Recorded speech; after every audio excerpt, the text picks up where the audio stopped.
What's up everyone, I am Impact and I need to talk to you guys about the blame mentality. Something that happens really damn often and it definitely deserves a video on its own. So first of all, what is this blame mentality? Well, it's a human reaction. It's a shielding mechanism.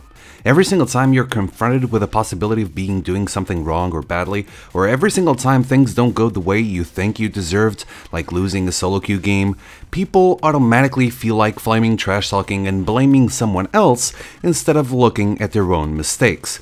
It's easier than believing that the fault is your own, or that you could have done something better. It's your mind trying to protect you. However, when it comes to League of Legends, it is usually more harmful than it is helpful. We've all done it. We've all experienced it. If you're a support main, how many times have you blamed your AD carry for your loss? Or your jungler, top, mid? At the end of the day, League of Legends is a team game. You're not restricted to your lane alone, not even if you're playing support. You can roam around and try to help your team, but instead, a lot of people just decide to blame others so they don't mind as much about the loss.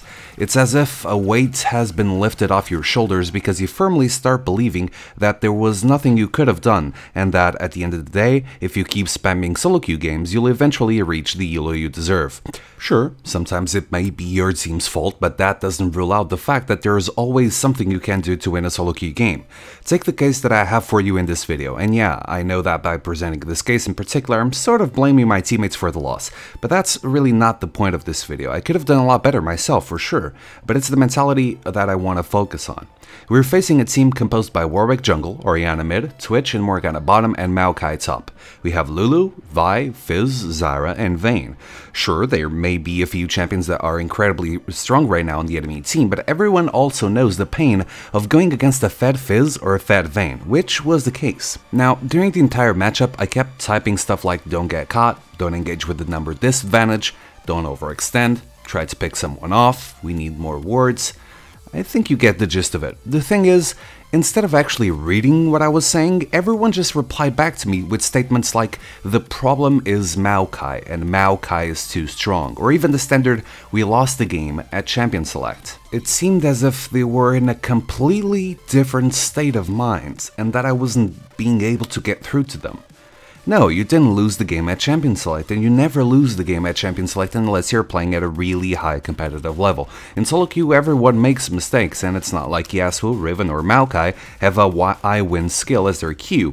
It's not that straightforward, and it's definitely not that absurd. While you may argue that there are champions who completely ruin the balance of the game, and that I can agree with that, it doesn't mean you lose every single game the enemy team picks them. That's why their win rate is never 100%. The thing is, by blaming the Maokai pick for the entire game, my teammates blinded themselves from the obvious truth. They could be doing better.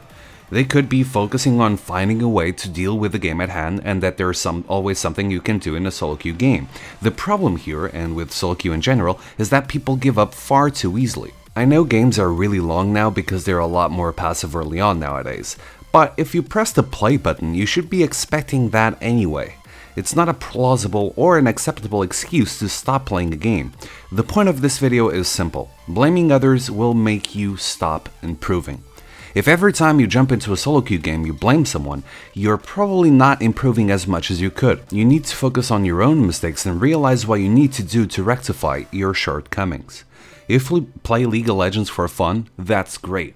Normals are a great way of hanging out with friends and discovering new champions. Now, every time you join a solo queue game, you instantly tell the system that you're a player who wants to compete, who wants to know how he stands within the community, and you're telling everyone that you want to be as good as you possibly can be. If that wasn't the case, why would you join the toxicity fest that solo queue can be? Allow me the use of an analogy.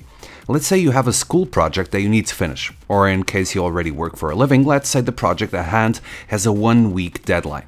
In case you have a group of 5 people with yourself included. 3 of those people don't show up for 5 days or so. Are you going to not finish the project and blame them for their absence? Well, you could, but it's probably gonna get you a really low grade, or it can even get you fired. You need to compensate for your colleagues and finish the job for yourself if you don't want to suffer the consequences. Is that fair? Arguably not, but it still happens every single day. In case 2, let's say you work with a computer application like Photoshop, and that you hit a brick wall. There's something that you need to do that you can't, and you simply start blaming the application for it. Do you know what is happening right then? You're wasting time. Your mind is now blaming the application instead of using precious time to find a way around the problem. Both scenarios effectively make it harder for you to reach your end goal, just like a win in solo queue. The possibility of doing something wrong, the possibility of there being an answer for what you're dealing with is completely erased from your mind. It's replaced by a blaming mentality, a safeguard. It is a safeguard, however, that will get you nowhere and that makes you effectively stop improving. People seem so resilient to this idea that they take the whole blaming exercise to a whole new level. I get so many of these messages, it's not even funny. They start blaming people who are essentially telling them what to do in order to get better. They start bashing people who don't believe in the ELO hell mentality. This is my tip. Start believing that you're not as powerless in solo queue as you may think you are. Start believing that you can always do something. Start actively forcing yourself to not blame and find ways to deal with the problems at hand. Stop blaming people and start playing better. Stop complaining about AFKs and play twice as good. Stop blaming the lack of a ban and find a way to deal with that champion. ELO hell does exist. It's not Riot trying to keep you from reaching your potential.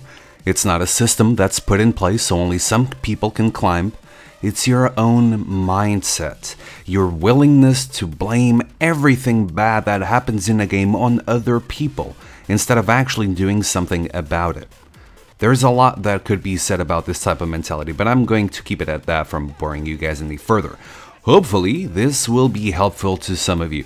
Enjoyed the video? Leave a like and a comment down below and share your thoughts with everyone. If you still haven't subscribed to the channel, make sure you hit the shiny green button on the top of your screen right now, and don't forget to follow me on Facebook, Twitter, and my stream. Please join my stream. I'm also interactive and stupid.